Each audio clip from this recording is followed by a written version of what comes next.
Yes hello good morning students. आज हम पढ़ेंगे क्लास 4 का फर्स्ट लेसन द प्रोडिगल सन कि एक खर्चीला लड़का होता है जो अपने फादर की इस कहानी में पढ़ेंगे, इस स्टोरी में हम पढ़ेंगे कि किस तरीके से वो छोटा जो बेटा होता है वो कैसे अपने फादर के जो सारे पैसे होते हैं जो उसे मिले होते हैं वो सारे पैसे क्या करता है, वो वेस्ट कर देता है, सारे खर्च कर देता है। उसके बाद उन्हें किन किन प्रॉब्लम्स को फेस करना पड़ता है इस कहानी के जरिए हम पढ़ेंगे। Yes, open your first chapter The prodigal son. A rich farmer had two sons. A rich farmer एक अमीर किसान होता है had two sons जिसके दो पुत्र होते हैं, दो सन होते हैं, दो बेटे होते हैं। Who जो कि वर्क काम करते हैं with him उसके साथ on his farm. Farm means होता है खेत, on his farm मतलब उसके खेत पर काम करते हैं।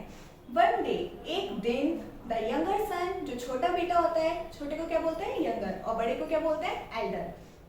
Younger son said to his father, said means बोलना, to his father मतलब अपने पिता को उसने कहा, when you die, when जब you तुम die मर जाओगे, जब तुम मर जाओगे, half of everything you own will be mine, half of everything मतलब आपके सारे संपत्ति में से आधा will be mine वो मेरा हो जाएगा। give it to me आप मुझे इसे दे देना, give देना, इसे टू मी मुझे दे देना, नाउ अब सो दैट जिससे मैं आई कैन गो ऑफ जिससे मैं चला जाऊं and have a good time और मेरा एक अच्छा समय आ जाए। The father loved his son जो फादर थे, जो पिता थे, वो अपने पुत्र को बहुत ज्यादा प्यार करते थे and did not like to see either of them happy. तो वो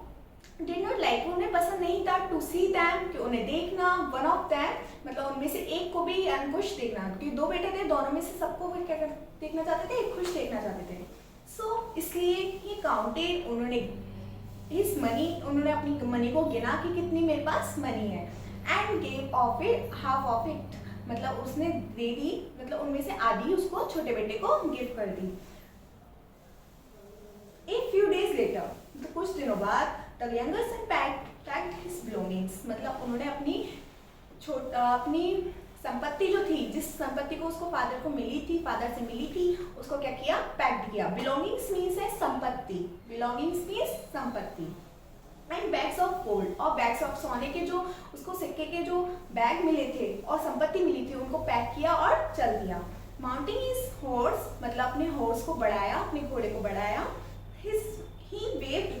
goodbye to his father उसने he waved means हिलाना, goodbye कहा, अलविदा कहा to his father मतलब अपने फादर को अलविदा कहा and his brother and अपने भाई को कहा and set off चल दिया और वहां से चला गया। After traveling for many months after traveling मतलब काफी यात्रा करने के बाद of many months काफी महीने यात्रा करने के बाद he reached a foreign country वह पहुंचा एक फॉरेन कंट्री, विदेश पहुंचा, विदेश देश में चल जाते हैं ना, वहां पे पहुंच गया वो। डिसाइडिंग टू स्टे हियर मतलब डिसाइड करते हुए, निश्चय करते हुए, टू स्टे हियर मतलब यहाँ पर रुकने का निश्चय करते हुए, फॉर अ वाइल कुछ टाइम के लिए, कुछ देर के लिए निश्चय करते हुए, he spent some of his gold on a large and splendid house उसने अपना आधे से ज्यादा गोल्ड जो था, स्प्लेंडेड मीन्स होता है शानदार, स्प्लेंडेड मीन्स शानदार घर के लिए उसने आधे से ज्यादा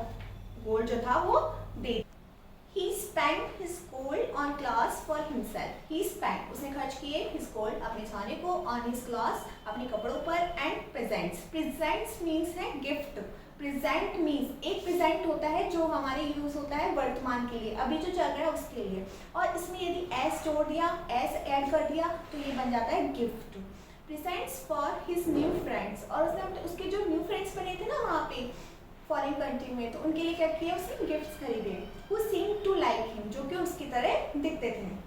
He thought उसने सोचा that gifts कि जो गिफ्ट्स हैं जो उपहार हैं would make them जो कि उसे बनाएंगे like him even more जो भी उसे बहुत अच्छा बना देंगे, मतलब उनके सामने उसकी बहुत ज़्यादा रेस्पेक्ट पड़ जाएगी कि इतने महंगे गिफ्ट्स दे रहा है उसके फ्रेंड, तो इसलिए He invited all his new friends उसने अपने न्यू फ्रेंड्स को इन्वाइट किया, निमंत्रण किया फॉर फीस्ट मतलब भोजन के लिए, दावत रखते हैं ना, कोई भी फंक्शन होता है, जैसे बर्थडे पार्टी होती है तो सबको बुलाते हैं ना, वैसे उसने एक फंक्शन रखा। फीस्ट मीन्स होता है दावत, भोजन करना, which sometimes went all night मतलब जो कि क्या क्या चला, पूरी रात चला। There was lots of good food, good music and dancing, मतलब बहुत अच्छा फूड था जहाँ पे, अच्छा सिंगिंग, अच्छा म्यूजिक था, अच्छी डांसिंग चल रही थी, मतलब डांस म्यूजिक बहुत अच्छे हाई लेवल के थे और वो कर रहे थे और सब अच्छा चल रहा था, पूरी रात तक चला। स्पेंडिंग सो फ्रीली, मतलब उसने बहुत हाथ जो है ना तन ढीला कर देना, जो पसंद आ गया वो ले लिया, जो वैसे ही बेफिजूल खर्च करना, तो वो बहुत स्पेंडिंग मतलब खर्च कर रहा था सो फ्रीली, मतलब स्वतंत्रता से कर रहा था बिल्कुल खर्च, बिल्कुल नहीं सोच रहा था कि इससे मेरे पैसे खत्म हो गए तो बाद में मैं क्या करूंगा, ऐसा कुछ नहीं सोचा उसने, बस खर्च करता चला गया। His goals was soon over, मतलब उसका जो सोना था वो soon over मतलब जल्दी खत्म हो गया। Over means जल्दी खत्म हो जाना, soon means जल्दी, जल्दी खत्म हो जाना। In less than, इतने कम सालों में, थोड़े सालों में,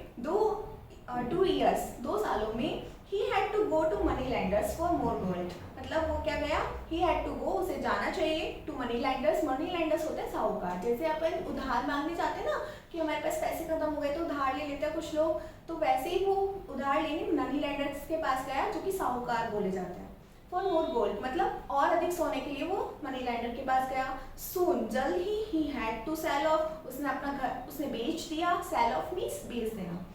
हिज हाउस टू पे हिज डेब्ट्स, मतलब हिज हाउस अपने घर को बेच दिया, टू पे हिज डेब्ट्स, डेब्ट्स मीन्स होता है उधार, उधारी जो ली थी ना उसे मनी लेंडर से, उसी उधारी को चुकाने के लिए उसने अपना घर भी बेचना पड़ा, जो कि उसने कितना शानदार स्प्लेंडेड हाउस खरीदा था। He had no money, उसके पास कोई भी पैसा नहीं बचा था, and now where to live, और उसके पास जहाँ पे वो रह सके, now where मतलब जहाँ पर वो रह सके, उसके पास कोई भी ऐसा घर नहीं बचा था। He asked his friends, उसने अपने मित्रों से पूछा, अपने फ्रेंड से पूछा, मतलब पूछा फॉर हेल्प, कि मदद मांगी उनसे, बट दे जस्ट लाफ, लेकिन वो हंस दिए, एंड कॉल हिम अ फूल, और उन्हें उससे मूर्ख कहा कि इतना सारा पैसा था, सारा वेस्ट कर दिया सब कुछ, और अब बिल्कुल रोड पे आ गया तो कुछ भी नहीं है, तो वो उसका मजाक उड़ाने लगे। अनहैप्पी एंड अलोन, जैसे कि वो नाखुश होते हुए और अकेला होते हुए, ही ट्राई टू अर्न मनी, कि वह अधिक मतलब पैसे कमाने के चक्कर में ही टू बाय फूड, मतलब उसे क्या किया, अर्न मनी की, मतलब उसे खाने के लिए भी कुछ पैसे नहीं बचे थे, अब तो उसे कमाना तो पड़ेगा ही, तो अर्न मनी की उसने टू बाय फूड, मतलब खाना खाने के लिए उसने पैसे कमाए। बट देयर, लेकिन देयर यहाँ पर was a drought in the country, लेकिन यहाँ पर सूखा था इन द कंट्री, देश में, as it had no rain for months, मतलब वहाँ पर कुछ महीनों से बिल्कुल भी बारिश नहीं हुई थी। The crops were burned, crops जो थी, फसल जो थी वो जल चुकी थी, बर्न्ड सूख चुकी थी, बिल्कुल नष्ट हो जाना, बर्न्ड मीन्स बर्न मीन्स बिल्कुल नष्ट हो जाना, बाय द सन मतलब नष्ट हो गई थी सन धूप से, and the people were starving, और जो पीपल जो थे वो भूख से मर रहे थे। He searched everywhere for work, उन्होंने सर्च किया, खोजा, एवरीवेयर प्रत्येक जगह for work, वर्क के लिए खोजा। At last a farmer gave him a job of looking after his herd of sheep, मतलब उसने क्या किया, लास्ट में अंतिम में एक फार्मर गेव हिम, फार्मर ने दी, किसान ने दी उसे जॉब दी, जो कि एक भेड़ के पीछे करता है ना, भेड़ के शीप के जो ग्रुप होता है उसको क्या बोलते हैं हम, हर्ड ऑफ शीप, मतलब भेड़ों के पीछे चराते हैं ना, वो गांव को चराते चराते ले जाते हैं, ऐसे ही उन्होंने वो काम उसे दे दिया। लेकिन उन्हें जो काम उसे दिया, उससे जो पैसे उसे मिलते थे वो एक सिर्फ थोड़े खाने के लिए कंप्लीट हो पाते थे। The way only wage the farmer paid him, जो ओनली मजदूरी थी द फार्मर पेड हिम, जो उसने की was a small plate of food every day, जिसमें एक छोटी सी प्लेट का ही फूड खाना हो पाता था। Sometimes कुछ दिन he was so hungry, वह बहुत ज़्यादा भूखा था, that he ate the sheep's food to satisfy his hunger, he ate उसने खाया the sheep's food, वह जब बहुत ज़्यादा भूखा होता था तब वो क्या करता था, भेड़ों का खाना भी खा जाता था, क्योंकि उस पैसे में तो उसका खाना कंप्लीट ही नहीं होता, उसकी भूख मरती ही नहीं थी, लेकिन जब ज़्यादा भूख लग रही थी तो वो क्या करता था, भेड़ों का खाना भी खा जाता था। sheep's food to satisfy his hunger, अपनी भूख संतुष्ट करने के लिए, अपनी भूख मिटाने के लिए वो अपने भेड़ों का भी खाना खा जाता था। One day, एक दिन, when he was lying on the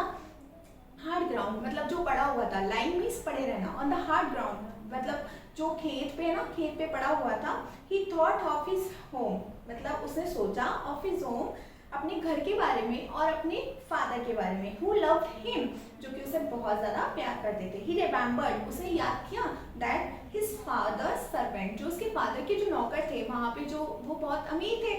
तो उनके यहाँ पे जो सर्वेंट्स काम करते थे, लिव्ड इन कंफर्टेबल हाउस, वो रहते थे इन कंफर्टेबल हाउस, मतलब एक बहुत ही आरामदायक घर में रहते थे। And had plenty to eat, और उनके पास प्रचुर मात्रा में खाने के लिए था। How many of father's servant, how many of father's servant have more than they need, मतलब वो सोचता है कि दे नीड, जितनी उन्हें जरूरत थी, उनके जो फादर के जो सर्वेंट्स काम करते थे फादर के यहाँ पर, वो कितने ज़्यादा अधिक क्या थे, कंफर्टेबल तरीके से रहते थे, उनके पास कितना ज़्यादा था। They he had to himself, उसने अपने आप को बोला। While here I am dying to time of hunger, जब वो भूख से मर जाएंगे, I will go back to my father, मैं अपने बाप, जबकि मैं यहाँ भूख से मर रहा हूँ। While here I am dying of hunger, मतलब वो सर्वेंट्स होकर भी इतनी कंफर्टेबल लाइफ जी रहे हैं, और मैं यहाँ हूँ कि यहाँ भूख से मरे जा रहा हूँ। I will go back to my father, मैं अपने फादर के पास वापस जाऊँगा एंड से उनसे कहूँगा, father I am no longer worthy to be called your son, father पिता पापा, आई एम नो लॉन्गर वर्दी, मतलब मैं इस लायक नहीं रहा to be called your son, कि मैं अपने आप को अपना बेटा कह सकूँ, मैं अपने आप को आपका बेटा कह सकूँ, इस लायक तो मैं नहीं रहा, लेकिन लेट मी कम होम, लेकिन मैं अपने घर आ गया हूँ, एंड मुझे अपने घर आने दो, and be treated as your servant, one of your servants, कि मेरे सर्वेंट्स मतलब एक नौकर की तरह मुझे ट्रीट करो, आप अपने नौकरों में से एक की तरह मुझे ट्रीट करो। द यंगर स्टूड अप, जो यंगर मैन जो था वो खड़ा हुआ, and set off for home, मतलब उसने अपने घर की तरफ यात्रा आरंभ कर दी। It was a very different journey, मतलब ये बहुत ज़्यादा डिफरेंट जर्नी थी। फ्रॉम द वन, किससे डिफरेंट जर्नी थी उसकी, जो उसने 2 साल पहले जब वो विदेश यात्रा गया था, अपने होर्स को लेके गया था, उससे बहुत ज़्यादा डिफरेंट जर्नी थी। क्यों? क्योंकि उस टाइम तो उसके पास पैसा था, बहुत सारा गोल्ड था, सब कुछ था, तो उस टाइम तो उसने क्या किया, बहुत आराम तरीके से गया वो। और अब तो क्या था, उसके पास कुछ भी नहीं था, उसके फटे पुराने कपड़े थे, पैरों में जूते नहीं थे, कुछ भी नहीं था उसका, उसकी हालत बहुत बिगड़ी हुई थी, खाने के लिए कुछ था नहीं, पैसे थे नहीं कि जिससे वो कुछ खा सके, तो ये जर्नी उसके लिए बहुत ज़्यादा डिफरेंट रही। Although यद्यपि he was dirty, वह बहुत ज़्यादा डर्टी गंदा हो गया था, barefoot नंगे पैर था, उसके पैरों में जूते नहीं थे, barefoot मीन्स होता है, foot मीन्स पैर, bare मीन्स नंगे पैर, and ragged, और फटे पुराने वस्त्र थे। His father recognized मीन्स होता है पहचानना, उसके फादर ने उसे पहचान लिया। For a long way off, मतलब इतनी लंबी यात्रा के बाद, इतने टाइम के बाद उसके फादर ने उसे पहचान लिया। ओवरजॉयड, और खुशी से, the old man ran to meet his son, जो ओल्ड मैन था, जो बूढ़ा व्यक्ति था, टू मीट हिज सन, मतलब अपने पुत्र से मिलने के लिए दौड़ा। Father cried the young man, father ने अपने यंग मैन या फादर यंग मैन, मतलब वो बेटा जो था वो चिल्लाया, फादर पिताजी प्लीज फॉरगिव मी, मुझे माफ कर दो। यस, तो वो फादर क्या करता है, वो बेटा क्या करता है, उससे चिल्लाता है, फादर से बोलता है, रोने लगता है कि प्लीज फॉरगिव, मुझे माफ कर दो। The old man through his arm round his son, मतलब थ्रू मीन्स होता है फेंकना, वैसे तो थ्रो मीन्स फेंकना होता है, लेकिन थ्रू मीन्स फैलाना, इसमें क्या आया, थ्रू मीन्स फैलाना, उसने अपनी भुजाओं को फैलाया, राउंड हिज सन मतलब अपने बेटे के चारों ओर फैलाया। एंड किस्ड हिम, मतलब गले लगाने के लिए, एम्ब्रास लगाने के लिए उसे क्या किया, अपनी भुजाओं को फैलाया, अपने आर्म्स को फैलाया, एंड किस्ड हिम, और उसे चूमा। Then तब he said to a servant, उसने अपने सर्वेंट से, नौकर से कहा, fetch my best robe for him, fetch ले आओ, my best robe है बेटा, ये robe means होता है वस्त्र, पोशाक, जो कपड़े आप पहनते हो, clothes, लेकिन robe P लग जाएगा, ROPE हो जाता है, तब तो वो रस्सी होता है, और BE हो गया तो पोशाक हो गया, क्लॉथ हो गया। तो वो ये बोलता है, उसके फादर ये बोलते हैं कि अब मेरे लिए, मेरे पुत्र के लिए, मेरे बेटे के लिए अच्छी से अच्छी पोशाक लेके आओ, कपड़े लेके आओ। Bring shoes for his feet, और अच्छे से